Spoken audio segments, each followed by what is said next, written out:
Hello there and welcome to the Bearded Peacock. It's my channel where we talk all things Leeds United.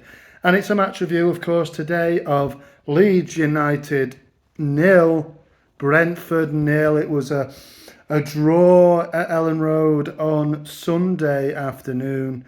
Frustrating really for me. We'll get into it, but let me know what your thoughts are on the draw down in the comments there. And before we get into it, remember to like the video and subscribe to the channel if you end up enjoying the content that I put out. Like I said on another one, I'm looking to get 1,000 subscribers before the end of the season. Only you can do that. So if you enjoy the content, subscribe if you want to do that. So yeah, a 0-0 draw at Elland Road. It stretches, it keeps a run going for Leeds United of 6 winless now, 6 games without a win. We have drawn 3 of them. That dates back to before, of course, the World Cup. Our last win was at home to Bournemouth on Bonfire Night, the 5th of November.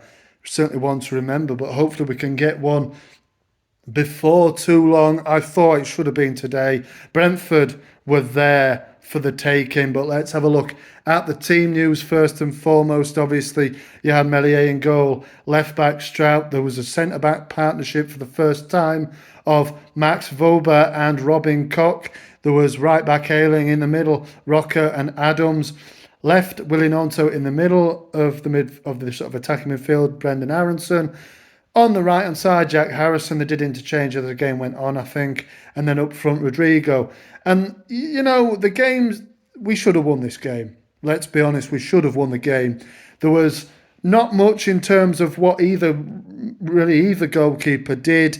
I thought Raya in the Brentford goal was the much more busier of the two keepers. I just think we seemed to control it. We weren't in any real danger from Brentford. They had an off day, but it says something about them.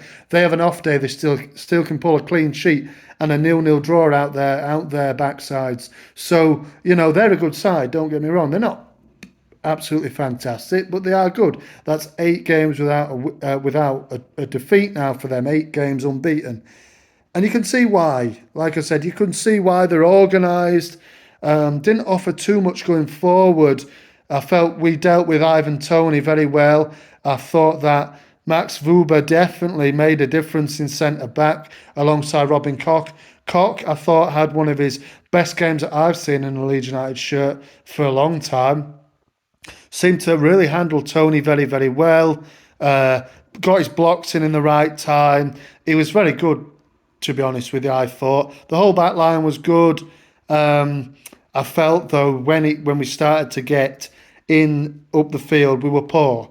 You know, I thought Mark Rocker was poor. Possession, kept giving it away. You know, didn't seem to be able to pick out a white shirt. I thought he was poor, the entire game, although he was quite combative with Adams in the middle, winning the ball back fairly quickly. I felt the press was pretty good from Leeds United once we lost the ball. We were pretty fired up to get it back, and that's a good, that's a sort of sign of Marsh ball, if you like, isn't it? But going forward in the front line, toothless. Rubbish. I thought they were rubbish today. In particular, Jack Harrison. The amount of times he's such a frustrating player for me, Jack Harrison. The amount of times he gets in a good position and he just seems to pick the wrong pass, or he just can't get it in the final ball correct. Leading up to the final third, we were very good. When we got in the final third, we couldn't pick the right pass. Shots were weak. I didn't think. I know people might say, well, David Raya, the goalkeeper, had a good game. I don't think he did. It was very routine, I thought, for him. You'd expect him to save those long shots from Rodrigo, and everything else was just like catching practice, wasn't it? We didn't test him or the Brentford defence enough, although I do think they obviously are very well organised. They're not 8 games unbeaten in the Premier League for no reason, you know what I mean? They were there for the taking today. I felt like Jesse Marsch, as the game went on, got his substitutions completely wrong. The game was calling out. I'd have changed it at half-time, personally. Brendan Aronson was having a stinking game, and so was Jack Harrison for me. I know Jesse would probably say, well, you could see something going. Things were working okay So we were determined to keep going and keep not interrupt anything. But the fact is, you may have interrupted something for the better. He waited too long for Patrick Bamford to come on. He didn't even use our new £35 million striker in Jorginho Ruta. Why did he not come on? You know, the last few minutes, we need a goal to win the game. He's bringing on Greenwood instead of Ruta. You know, and you see the smile on his face. He's quite happy to take a point at home against Brentford.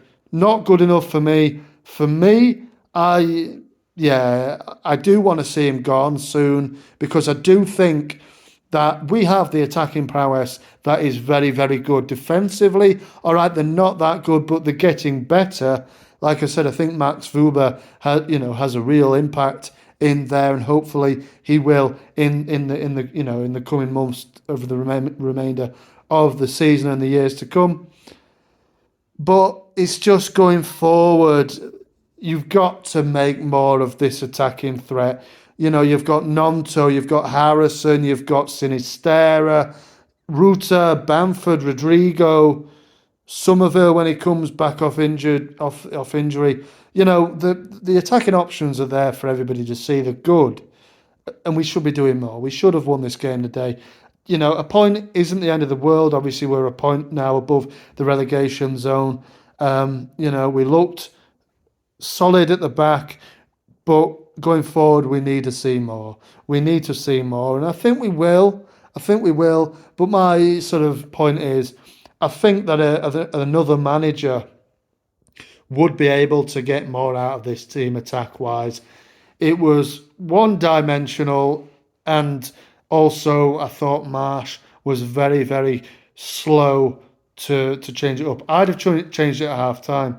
You know, what I'd have done is I'd taken Aronson off, I'd have put Rodrigo into the 10, Aronson for Ruta, put Ruta up top, and take Harrison off for Sinistera, like for like right winger. That's what I'd have done.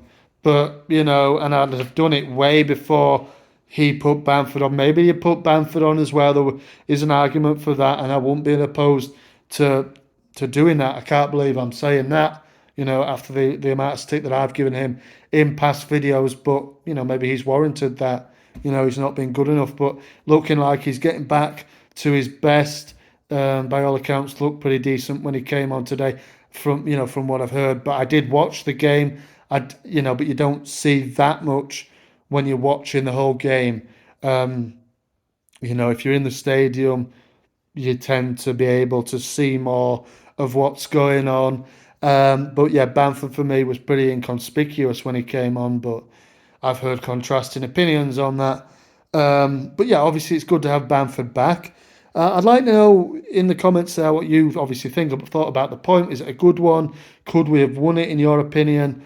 And should we have won it? But also, I'm interested to see what the best attacking options people would like to go for, because obviously he is probably going to stick with the 4-2-3-1 as much as I'd probably like him to go to a 4-2-2-2 or a 4-4-2 if you want. But yeah, say he's going to stick with the 4-2-3-1. The attacking options for me would be even when everybody's fit, Nonto, Rodrigo in the 10, Sinistera and Ruta up front. Then you've got Bamford, Harrison on the bench, Cree as well, Somerville. There's attacking options there. And Aronson on the bench. Aronson's had a little bit of a difficult time since the opening few weeks. Burst onto it, didn't he, in the early few games. He's looked not very good since then. Perhaps I think it would benefit him maybe to be dropped for the next game. He won't play the FA Cup game, but, Marsh has options now. And he's got Sinistera coming back in, which is a positive. He'll get back up to match fitness and back up to speed, I'm sure. We'll see him get more goals. But this game, it was frustrating. We had the majority of the ball. I haven't seen the stats, but it seemed like we did. We did look very, very comfortable in defence, which was a big positive. A clean sheet's a positive, and at the end of the day, it's a point. But it could have been so much more for me. Let me know in the comments what you're thinking. Marching on together. I'll see you on the next one.